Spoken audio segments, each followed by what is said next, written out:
abrir a Bíblia em Isaías 44, versículo 2.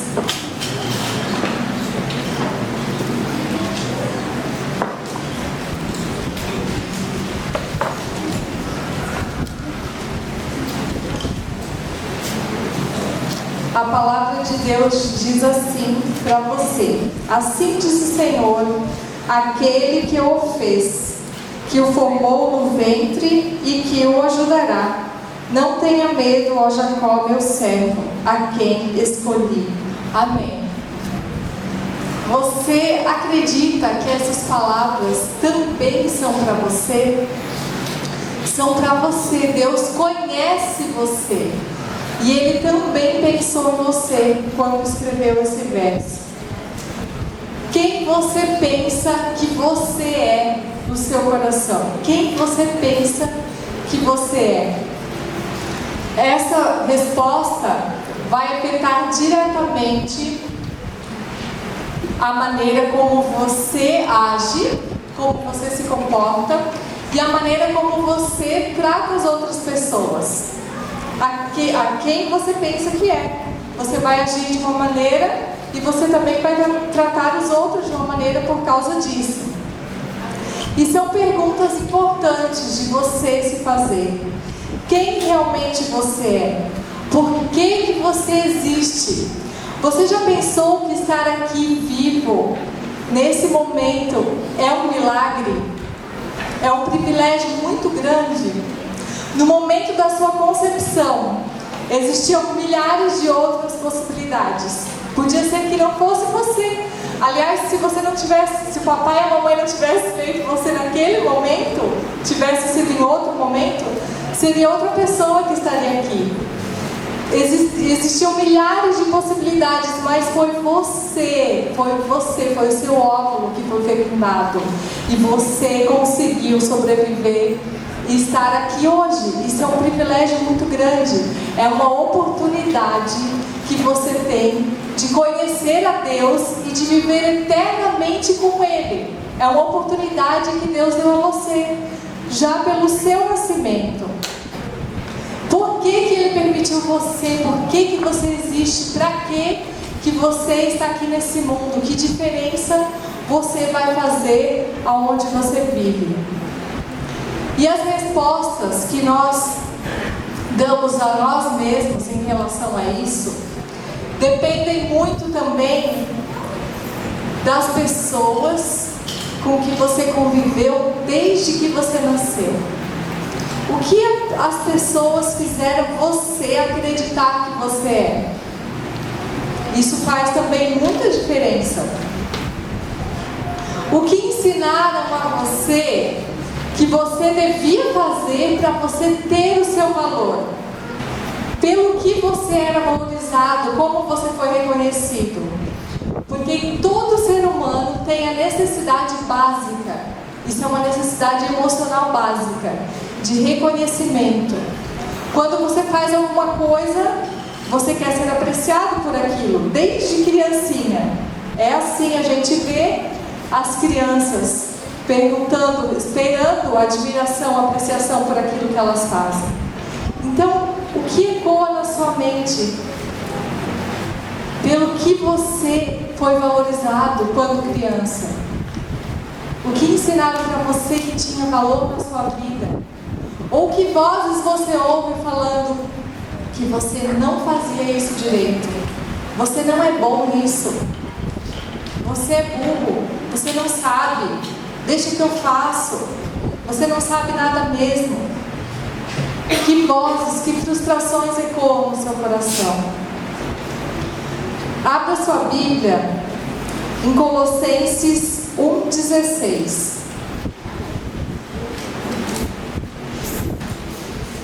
Porque muitas pessoas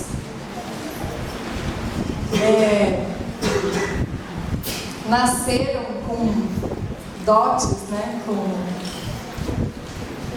com atributos de beleza e com oportunidades na vida, mas mesmo assim não gostam de si, não acreditam em si mesmas, não acreditam que são amadas, que são aceitas, que são úteis. Muitas pessoas em países ricos, pessoas bonitas, pessoas ricas, cometem suicídio. Por que isso? Colossenses 1,16 fala o propósito, porque você nasceu. Pois nele foram criadas todas as coisas, nos céus e na terra, as visíveis e as invisíveis, sejam tronos, sejam soberanias, poderes ou autoridades. Todas as coisas foram criadas por Ele e para Ele. Você foi feito por Deus, por um Pai que te ama, e foi feito para Ele, para ser dele. E Deus te fez mulher. Deus planejou a mulher de uma maneira toda especial, toda diferente. Não é verdade? Por que Deus fez a mulher assim, diferente? Deus planejou isso. Vamos meditar na criação de Eva, de Adão e Eva. Quando Deus criou Adão e Eva, não havia uma hierarquia. Nenhum era superior ao outro. Homem e mulher foram criados para serem companheiros, para serem um ajudador do outro, com funções diferentes. Esse sempre foi o plano de Deus. A mulher tem funções diferentes que o homem não pode suprir, por mais que alguns homens queiram ser mulheres. Eles nunca conseguem imitar perfeitamente o jeito da mulher. A mulher é feminina com o toque certo das mãos do Criador. Quando o homem quer ser mulher, ele exagera nesse toque. Ele tem um trejeito muito mais marcante, muito mais chamativo, porque ele exagera no toque feminino. Ele quer ser mais feminino do que a própria mulher é, e começa a ser uma coisa ridícula. A mulher é feminina no toque certo, do jeito certo que Deus planejou. E ela tem funções, e ela pode fazer coisas específicas que nunca um homem vai conseguir imitar. Assim como as mulheres não podem querer se igualar aos homens, porque os homens têm a sua função, a sua masculinidade, os seus talentos que Deus os dotou de uma maneira que uma mulher nunca vai conseguir se igualar. Então cada um com os seus atributos, com as suas funções. Foi assim que Deus planejou para que nós sejamos felizes com aquilo que Deus planejou para nós, com a nossa função. E nós já podemos ver ali na vida de Adão e Eva a grande influência da mulher. Infelizmente, Eva usou essa influência para o mal. Mas a gente pode ver ali nos primeiros capítulos da criação e o capítulo da queda, que eu considero o capítulo mais triste da história da humanidade, o mais triste que existe na Bíblia. Foi ali quando Eva duvidou de Deus e deu ouvidos ao inimigo de Deus. E ali começou toda a nossa tragédia e vieram todas as consequências do mal. Mas ali também a gente vê como Eva, como a mulher é influente. O inimigo teve que bolar um plano, fez uma reunião lá com seus anjos, bolou astutamente o que a gente fala, como que a gente faz para enganar e tal, vamos chegar na Eva, e passou toda aquela conversa nela. E depois foi tão simples, Eva chegou para Adão e falou como? A influência da mulher. E o homem, então, por amor à mulher, obedeceu. E as mulheres têm esse poder de influência. Nós temos, mulheres, essa influência sobre os homens. Sempre por trás de um grande homem é uma grande mulher, dizem esse ditado, e é muito verdade, porque uma mulher, ela sempre está nos bastidores, pode estar até nos bastidores da vida do homem, mas a influência dela é vista na vida da sua família, é vista na sociedade. É a mulher que cria, que educa os homens. É a mulher que faz com que ele seja um grande homem ou destrói ou acaba com as suas perspectivas de futuro. Então a influência da mulher é muito grande. E por isso Deus tem uma missão especial para cada mulher também. A Bíblia, ela foi escrita num tempo e por uma sociedade machista. Então ela retrata, sim, muitas situações machistas. Mas isso não quer dizer que Deus seja machista, que Deus considere a mulher inferior ao homem, que ela tenha que ser humilhada. Mesmo após o pecado, quando Deus, sim, colocou Adão como cabeça da família, não quer dizer que a mulher deveria ser pisada por Adão, ter uma submissão cega. A mulher tem que ser submissa ao homem como ao Senhor.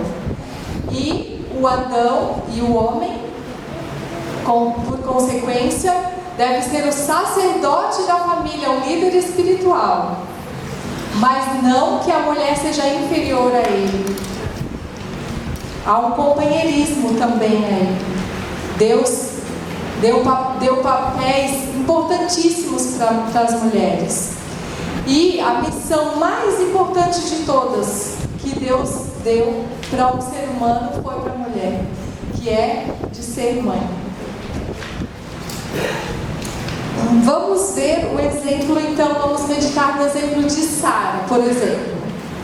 Deus, Ele queria instituir um povo como seu representante aqui na terra. Um povo que mostrasse ao mundo como Deus é bom, como quem é fiel a Ele iria ser próspero, iria ser abençoado, e como aquele povo deveria viver e mostrar a todo mundo a vontade de Deus. Esse foi o plano de Deus ao instituir a nação de Israel. E para isso, Deus deveria escolher um casal que desse origem a esse povo. Deus escolheu Abraão e Sara. E eu estava meditando nisso e pensando, Deus apareceu a Abraão, Deus fez a promessa a Abraão, Deus chamou Abraão a ser fiel e prometeu a Abraão que ele seria pai desse povo. E esse era um grande privilégio, foi um grande privilégio de Abraão. Mas interessante que Deus queria mostrar que isso aconteceria pelo seu poder, de uma maneira sobrenatural, para que todos ao redor, todos soubessem que aquele era o Filho de Deus, o Filho da promessa, e que não nasceria de maneira natural, para que todo mundo ao redor reconhecesse isso. Mas Abraão e Sara, principalmente, as mulheres são mais ansiosas, costumam ser mais ansiosas que os homens. Sara quis dar uma ajuda para Deus e achou que a promessa não se estendia a ela, e que a promessa era para Abraão. E ela então ela induziu Abraão a ter esse filho com a sua serva, com Agar.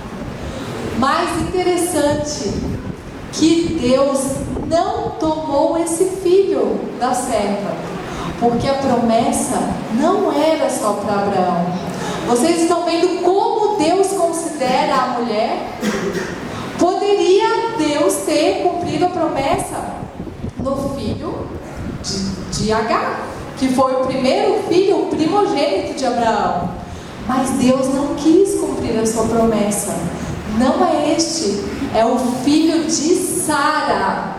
Sara, a mãe, a esposa. Foi ela que eu escolhi para ser a mãe dessa grande nação. Não foi outra mulher. Então Deus respeita, Deus exalta o papel da mulher, da mãe. Mesmo que naquelas culturas Deus respeitasse que os homens tinham, podiam ter várias mulheres, esse não era o plano de Deus. Deus queria uma mulher e um esposo. Mas ele respeitou a cultura até que ele foi trabalhando no coração deles.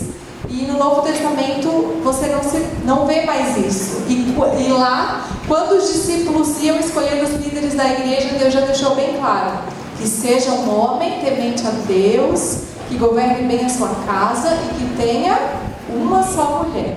Então Deus foi trabalhando no coração deles até mostrar a vontade dele. Mas Deus, ele respeita as culturas, ele tolerava certas coisas. Por isso eles podiam ter várias mulheres. Mas aqui Deus já estava mostrando, não é qualquer mulher, é a mãe. O papel de Sara era importante, porque a mãe tem grande influência sobre o caráter do filho, sobre a formação daquela nação que estava surgindo. E esse seria Isaac, ele seria o escolhido de Deus, filho de Sara. Eu separei uma citação aqui muito importante no livro A Ciência do Bom Viver, em que Ellen White também confirma essa importante missão que Deus nos deu. A missão mais importante que pode existir nesse mundo.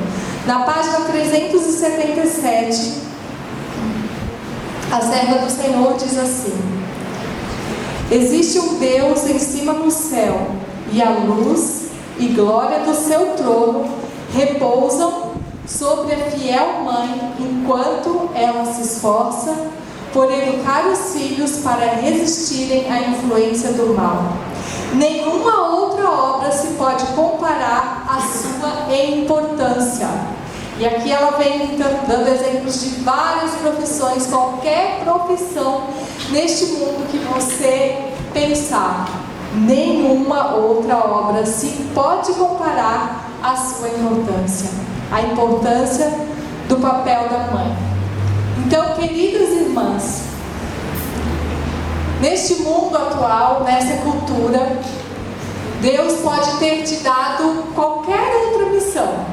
Deus respeita os seus planos, os seus sonhos, respeita a sua educação, a cultura que você vive. E Ele quer sim que você represente a Ele lá no seu trabalho, na sua empresa, no seu escritório, na sua sala de aula, no seu convívio nas mídias sociais, no seu consultório. Não importa onde você foi colocada para representar o nome de Deus, Deus quer usar você lá onde você estiver. Mas acima de tudo, acima de todas essas funções que você possa ter recebido de Deus, a missão mais especial de todas, a sua prioridade, é o cuidado do seu lar. Essa é uma das missões que Deus designou para você, mulher. O cuidado da sua família.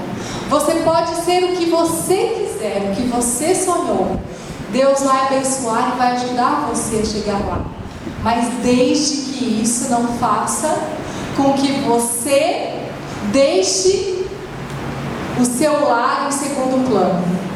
O seu lar é a sua prioridade, é a missão mais importante que Deus confiou a você. Você, mulher, é responsável por imprimir na mente dos seus filhos os primórdios da consciência. O que é isso? Ninguém nasce sabendo o que é certo e é errado. E o bebezinho não nasce sabendo isso. Então é você, mãe, que imprime na mente da criança os primórdios para ela saber o que é certo e é errado. Sabe por quê? Qual é a base de tudo? É o amor. Quando um bebê se sente amado, se sente aceito, se sente acolhido, ele está recebendo a base para ele poder aprender o que é certo e errado. Porque a motivação de todo ser humano para cumprir as leis, para fazer o que é certo e errado, é o amor. Porque uma criança que não se sente amada, que não se sente aceita, ela vai ser aquela mais rebelde de todas. Aquela que vai desafiar o tempo todo, que vai querer chamar a atenção o tempo todo, porque ela se revolta, ela não se sente aceita, não se sente amada. Então ela quer ir contra tudo e contra todos. O primeiro passo para que uma pessoa cresça e queira um dia aceitar a lei de Deus, por exemplo, é ela se sentir amada, amada por esse Deus também. E também é responsabilidade da mãe ensinar os limites para essa criança, porque os limites fazem parte do amor. Vai ser com a mãe que ela vai aprender o primeiro não. Por que não? As consequências de quando a gente faz algo errado vai ser com a mãe e vai ser aprendido com amor. E vai ser com a mãe e com o pai que a criança vai ter a primeira imagem de Deus. Aqui também eu achei uma citação nesse livro, A Ciência do Bom Viver, falando sobre isso. O pai e a mãe, especialmente a mãe que vai dar essa base para a criança, vai imprimir na mente da criança a primeira imagem que ela tem do caráter de Deus. Se Deus é bom, se Deus é paciente, se Deus é arbitrário, se Deus a aceita, todos os sentimentos que ela tem em relação à mãe nos primeiros anos, ela vai transferir para Deus. Olha que grande responsabilidade cai sobre nós. E assim, ao crescer, nós vamos aprendendo os valores morais. E vamos também, a partir do tratamento que nós recebemos, saber quem nós somos, qual é o nosso papel, qual é o significado da nossa vida. E vamos desenvolver a nossa autoestima positiva, de saber que eu sou importante, eu sou aceito, eu sou amado, eu tenho valor, eu posso fazer as coisas, porque eu vou conseguir, eu sou capaz. Isso tudo, essa base, as crianças têm que aprender no lar, com a mãe. Esse papel é insubstituível. Além de tudo isso, a mulher, a influência da mulher no lar, também vai ser sentida através do relacionamento dela com o seu esposo. Agora, uma mulher que está sobrecarregada, que trabalha, tem uma jornada de trabalho fora de casa, o dia inteiro, ela chega em casa, ela tem que também, é justo que o marido divida com ela os afazeres domésticos, mas mesmo assim, os afazeres domésticos são bastante, né, são volumosos. A menos que você, né, tenha dinheiro e tal, e tenha um empregado todos os dias, você chega e está tudo em ordem. Mesmo assim, se você tem filhos, você vai chegar, o filho vai querer atenção, você tem que ter aquele tempo de ouvir tudo que o filho tem a dizer, de brincar, de fazer tarefa, de ver se está tudo em ordem com ele, as necessidades básicas e físicas, e atender todas essas necessidades e ter um lar em ordem. E ainda depois você tem que ter o tempo e a disposição para namorar com seu esposo. Porque se você não tiver um relacionamento de qualidade, o que vai acontecer com esse casamento? Não é porque nascem os filhos que agora a minha prioridade é cuidar dos filhos e o meu esposo, ele que se cuide, ele que se vire. Não é assim. É um lar. Nós temos que estar juntos, nós temos que cultivar esse amor. Um homem precisa, ele continua sendo carente igual uma criança. E nós também temos também as nossas carências emocionais, que é o esposo que vai suprir. Não é a amiga, não é o amigo, não é o trabalho, não é o filho. Há uma carência emocional de todo ser humano, que é exclusivamente o esposo e a esposa que vão suprir. E nós temos que ter esse tempo, então, de dedicação um ao outro, tempo de qualidade, tempo para ouvir o que o outro está sentindo, tempo para fazer com que o outro se sinta admirado, apreciado, desejado.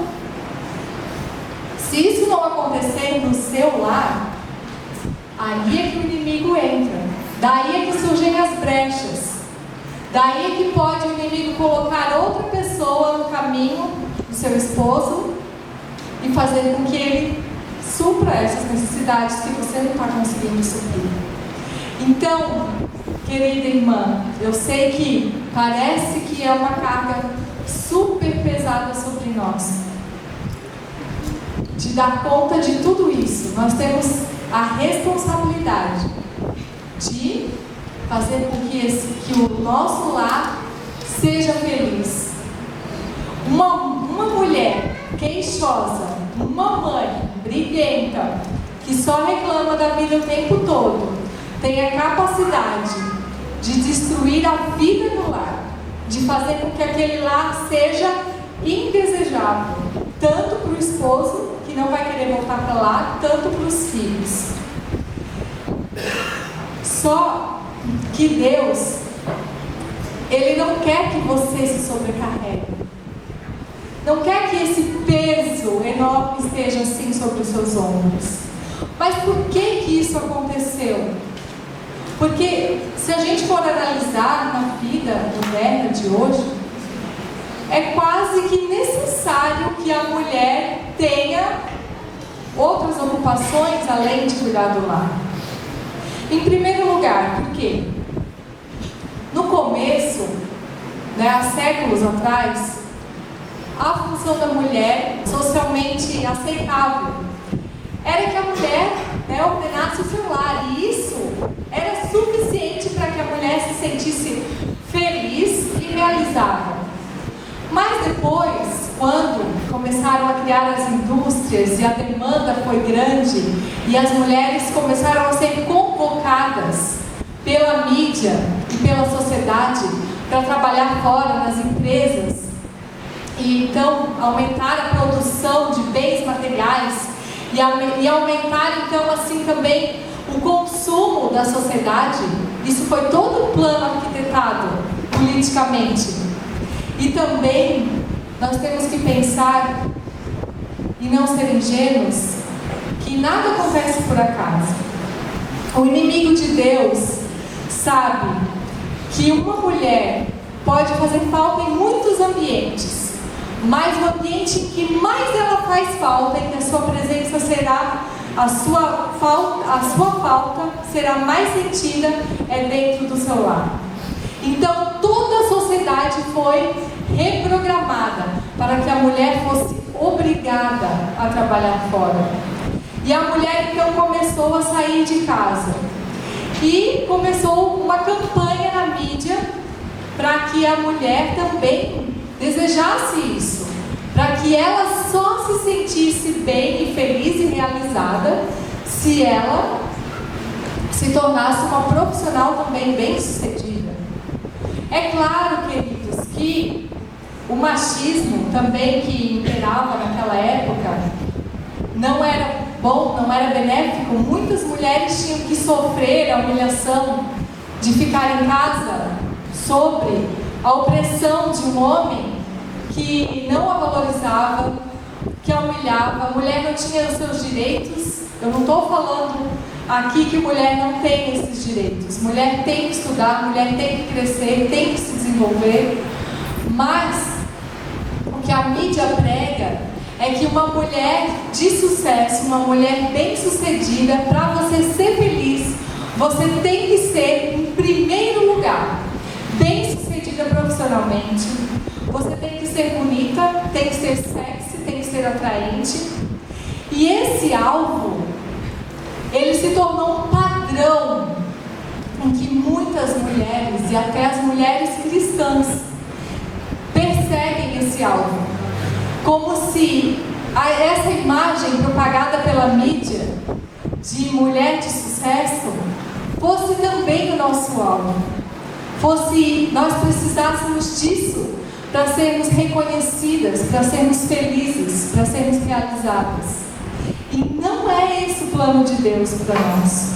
Nós temos que nos perguntar quem nós somos, quem nós queremos ser. Nós somos uma mulher segundo o coração de Deus? Ou nós estamos correndo atrás de ilusões, atrás do vento, atrás de coisas que o mundo está pregando para nós e já entrou no nosso coração, porque nós estamos cercadas por essas ideias por todos os lados. E desde que a gente cresce com essa imagem de mulher de sucesso, como se fosse isso que nós precisamos para sermos felizes. Deus não coloca esse peso sobre nós. Você, em primeiro lugar, é filha do Deus Altíssimo, do Criador dos céus e da terra. Deus tem uma missão para você. Em primeiro lugar, a sua prioridade é o seu lar. Cuide bem do seu lar. E você será feliz e fará pessoas felizes. E se cada um cuidasse do seu lar, se cada lar fosse feliz, a sociedade seria feliz. A igreja toda aqui estaria mais feliz. Não haveriam tantos problemas para se resolver. Todos os problemas nascem na família. A raiz de todos os problemas. E isso vem de uma geração para outra geração. E a raiz está lá. Até que Deus chega na sua vida e mostra para você, filha, você pode mudar essa situação.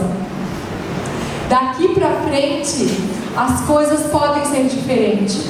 Você sofre consequências de algumas coisas que aconteceram no passado, da sua criação, e a sua mãe também não teve culpa, de repente, de ter causado alguma mágoa no seu coração, porque ela também foi magoada lá atrás. E uma geração vai transmitindo para outra, mas agora Deus entrou na sua vida e tudo pode ser mudado. Dali para frente Deus tem outros planos para você. Deus tem bênçãos para as famílias. Deus tem bênçãos para os lares em que colocam Deus em primeiro lugar e fazem de Deus a prioridade. Basta você se colocar nas mãos dele. O plano de Deus não é que a gente fique se lamentando pelo passado, se lamentando pela nossa condição. Pare de reclamar da vida e olhe para frente e coloque o futuro nas mãos de Deus. Porque Deus pode mudar a sua vida, pode dar um futuro diferente para você. O objetivo maior de Deus sempre é a nossa salvação. Você pode ter sonhos, pode ter planos. Deus tem sonhos para você. Tem lugares em que só você pode chegar e alcançar outras pessoas. Tem lugares que o pastor não pode ir, que homens não podem ir, mas que as mulheres, com o seu jeito, com o seu carisma, com a sua amizade, podem chegar e salvar outras pessoas. Porque o objetivo principal de Deus sempre é a salvação. A sua salvação e a salvação de outras pessoas. Deus pode sim exaltar você e fazer com que você conquiste grandes coisas neste mundo. Mas o objetivo final não é a sua exaltação. O objetivo final é sempre dar glória ao nome de Deus e fazer com que outras pessoas sejam salvas através de você. Vamos pensar no exemplo de Esther. Nós gostamos muito de pensar na história de Esther, né, nós mulheres, porque é aquele conto de criança pra gente. Uma menina pobre, que era órfã, que não tinha perspectiva nenhuma de futuro, E Deus a tornou linda, apreciada por todos. Ela ganhou o maior concurso de beleza. E ela se tornou a rainha do império mais poderoso que existia naquela época. Mas a função principal de Esther, o objetivo principal da vida de Esther, era salvar o seu povo. E ela foi morar em um país que não era o seu. Ainda por cima, além de ser pobre, ela era imigrante, né? Ela estava lá num país estrangeiro. Ela era imigrante. E os imigrantes, em alguns países, os mais poderosos, eles desprezam um pouco quem é imigrante. Mas Esther, ela se colocou nas mãos de Deus. E Deus tinha altos planos para Esther. E Deus também pode ter altos planos para você, para a sua vida. Basta você se colocar nas mãos dele e acreditar nisso. Acredite nisso. Deus tem uma missão para você. Deus quer salvar outras pessoas através de você. E quando você se coloca nas mãos de Deus com esse objetivo de salvar outras pessoas, você vê sim milagres acontecendo. Nós temos visto isso na nossa vida. Os nossos filhos têm testemunhado isso. Muitas pessoas que a gente pensa que são inatingíveis, lugares onde a gente pensa que nunca nós poderíamos entrar para pregar a palavra de Deus, Deus faz com que você seja usado por Ele e alcance aqueles lugares, aqueles que você pensa que são impossíveis, e alcance aquelas pessoas através de você. No livro de Esther, vamos abrir, no capítulo 4 do livro de Esther,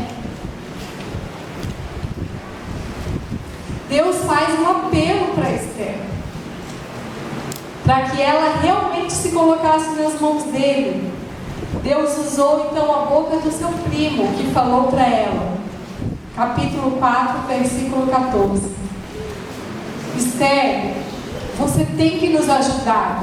Ele falou, ele mandou um recado para ela, porque ele falou: pois se você ficar calada, nessa hora, socorro e livramento surgirão de outra parte para os judeus, mas você e a família do seu pai morrerão. Quem sabe não foi para um momento como este que você chegou à posição de ser rainha. Poderia ser de outro jeito. Poderia ser de outro jeito? Poderia. Deus, Ele pode fazer qualquer coisa. Ele poderia ter usado outra pessoa, Ele poderia ter usado outra maneira de salvar o seu povo. Mas Deus deu a oportunidade para aquela menina órfã, aquela que Ele fez se tornar rainha. Ele deu a oportunidade para Esther se tornar conhecida. E nós estamos aqui falando dela hoje porque ela se colocou nas mãos de Deus. E Deus poderia ter usado outra maneira, mas Deus escolheu Esther. Deus gosta, Deus tem prazer de pegar os instrumentos mais simples e usar esses instrumentos para exaltar o seu nome. Porque é dessa maneira que nós conseguimos reconhecer que só poderia ter sido por Deus. E Deus tem prazer nisso. Então, se você se considera simples, se você se considera uma pessoa que não teve muitas oportunidades na vida, não pense assim, porque é você mesmo.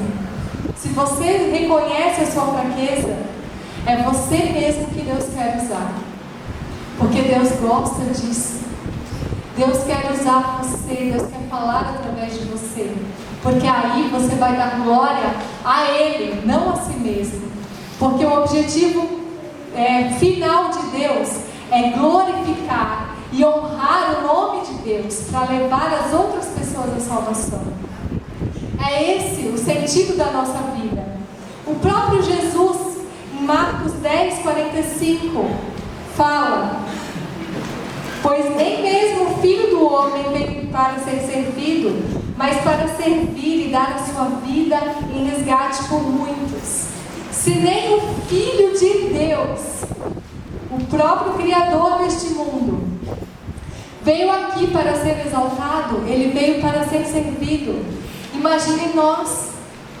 Até Jesus veio aqui para servir, e este deve ser sempre o nosso alvo, aquilo que ocupa o nosso coração. E a nossa maior pergunta deve ser: quem sou eu para Deus?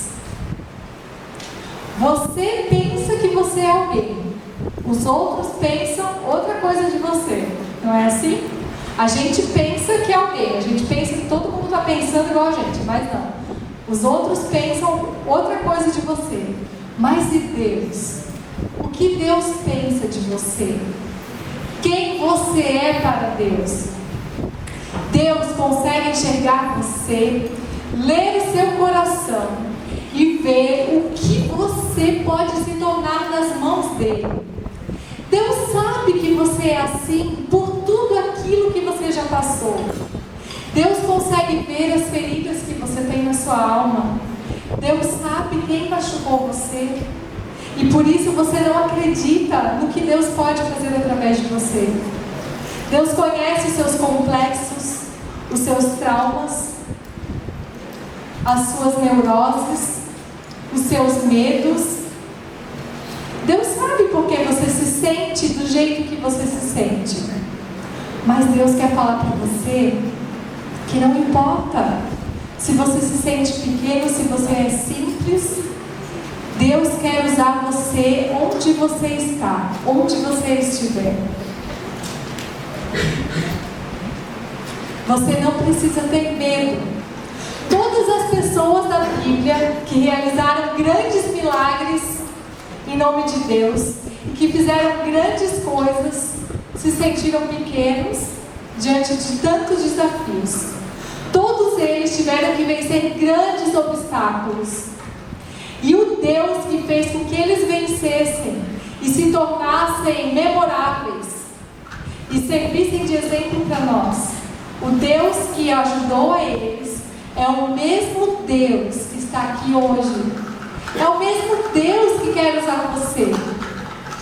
É o mesmo Deus que tem planos para a sua vida, se você se colocar nas mãos dele. E eu quero terminar esse sermão lendo algumas declarações de Deus para você.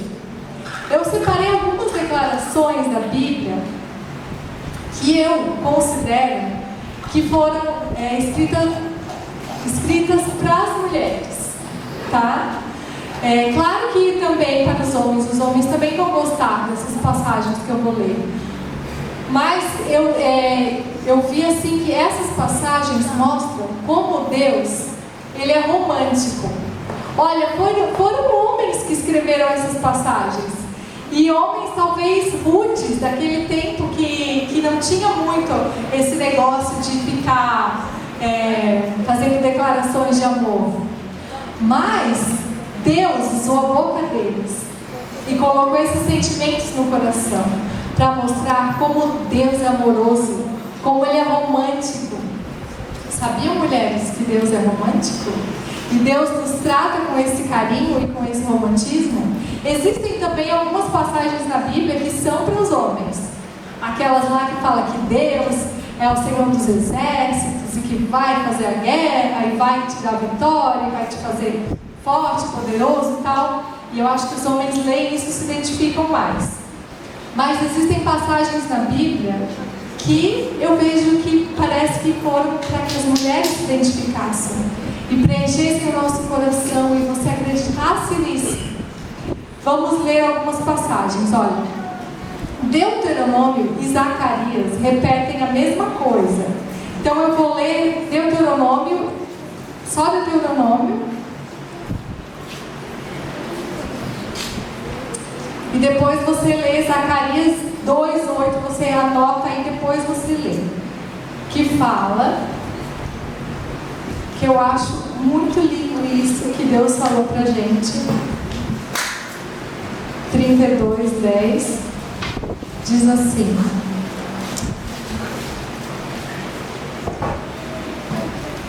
Numa terra deserta ele o encontrou, numa região árida e de ventos uivantes. Ele o protegeu e dele cuidou, guardou como a menina dos seus olhos. Eu acho muito bonito isso que Deus fala, que nós somos a menina dos olhos dele. Isso para mim é romântico, né? Olhos, quando a gente pensa no olhar nos olhos de Deus, eu acho isso romântico. Quando a gente está apaixonado por alguém, a gente gosta de olhar nos olhos da pessoa. E isso dá uma alegria no coração. E Deus fala aqui pra gente que nós somos a menina dos olhos dele. Que maior cuidado Deus pode ter do que esse? E lá em Zacarias, ele fala a mesma coisa. Isaías 49, verso 15 e 16. Isaías é um dos livros mais românticos também da Bíblia. 49, versos 15 e 16. Diz assim: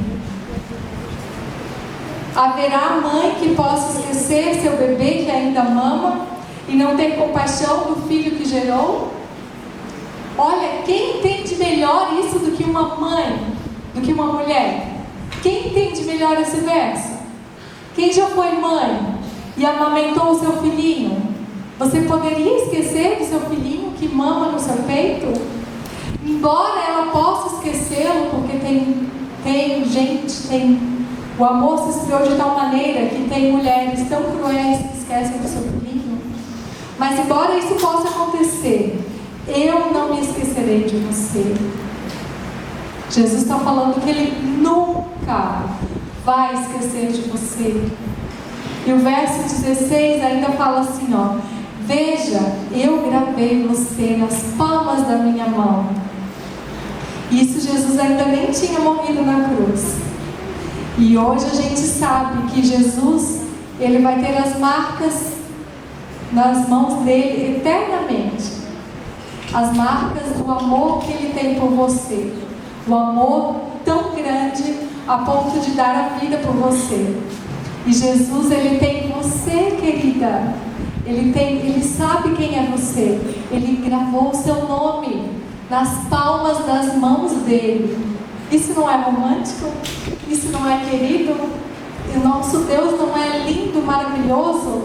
Não nos trata com romantismo e com amor? Ele sabe como nos tratar. Ele nos criou. E em Mateus, Jesus também fez uma declaração pelo seu povo. Mateus capítulo 23, verso 37. Quando Jesus falou, quando Ele olhou para a sua cidade querida Jerusalém, que tantas vezes Ele amou, tantas vezes Ele quis cuidar dessa cidade e eles não quiseram. Mateus 23, 37 aqui. Jerusalém, Jerusalém, você que mata os profetas e apedreja os que são enviados a vocês. Quantas vezes, querida, eu quis reunir os seus filhos como a galinha reúne os seus pintinhos debaixo das suas asas, mas vocês não quiseram. Olha, isso não é uma figura tão querida? Quando a gente vê aqueles pintinhos fofinhos, amarelinhos, correndo, e aí eles sentem o perigo e a mamãe vai rápido. A mãe galinha nem tem muito poder para protegê-los, mas ela vai rápido, abre suas asas, se esconde. Eles ficam tão escondidinhos embaixo das asas dela que não dá nem para ver. E cada vez que a gente olha um pintinho, uma galinha, a gente pode lembrar disso. Isso não é romântico que Deus fez, que Jesus falou pra gente?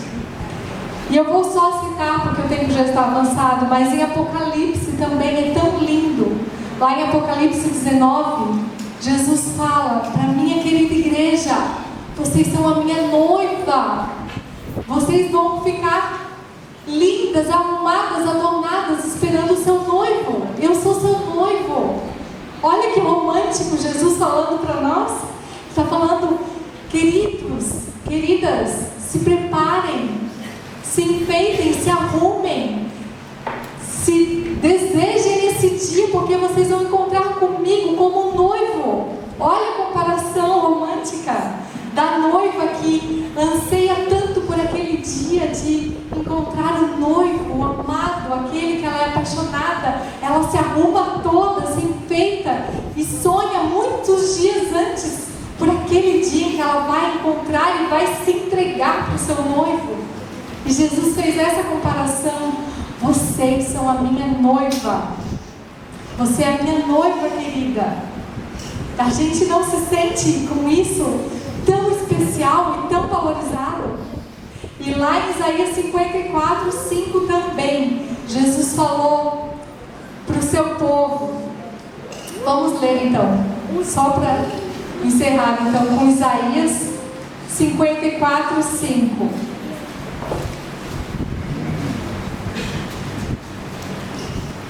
Que ele fala que ele é o nosso esposo. Ele falou para o povo dele. 54:5. Pois o seu Criador é o seu marido. Viu? E ele estava falando aqui antes, todo o capítulo está comparando Israel, que foi uma esposa infiel, que foi abandonada, que estava como uma viúva, mas que Deus queria trazê-la de volta. E ele está falando aqui: eu quero ser o seu marido. E Deus fala particularmente para você, mulher. Em primeiro lugar, para que o seu coração esteja feliz e preenchido, você não precisa de outras coisas. Em primeiro lugar, preencha esse espaço com Deus. E as outras coisas Ele vai acrescentar para a sua felicidade. Se é um marido, se é uma faculdade, se é um emprego, um sonho, qualquer coisa, Deus pode dar para você. Mas Ele é o seu marido. Ele é aquele que cuida de você. É aquele que estende as suas asas sobre você. Ele é o seu noivo. Ele é o seu tudo. É Ele que vai encher o seu coração de alegria. E quando o seu coração estiver repleto desse amor de Deus, quando você tiver esse relacionamento romântico com Deus, você vai poder se colocar nas mãos dele como Esther. Não importa a sua condição social, não importa de onde você veio, não importa o que você já sofreu. Deus pode te exaltar, pode te fazer uma rainha, nem que seja a rainha do lar, nem que seja para você salvar os seus da sua casa, mas Deus vai usar você poderosamente para glorificar o nome dele. Deus tem uma missão para você. Deus quer usar os seus lábios, a sua vida, de uma maneira que Ele não pode fazer com outros. Cada uma aqui é única, especial. E você tem a sua influência, o seu ciclo de amizade na sua família, onde você está, onde Deus te colocou. Será que hoje Deus não tem a mesma pergunta que Ele fez para Esther? Será que não foi para este momento que você nasceu? Será que não foi para este momento que você chegou onde chegou, lá onde você está?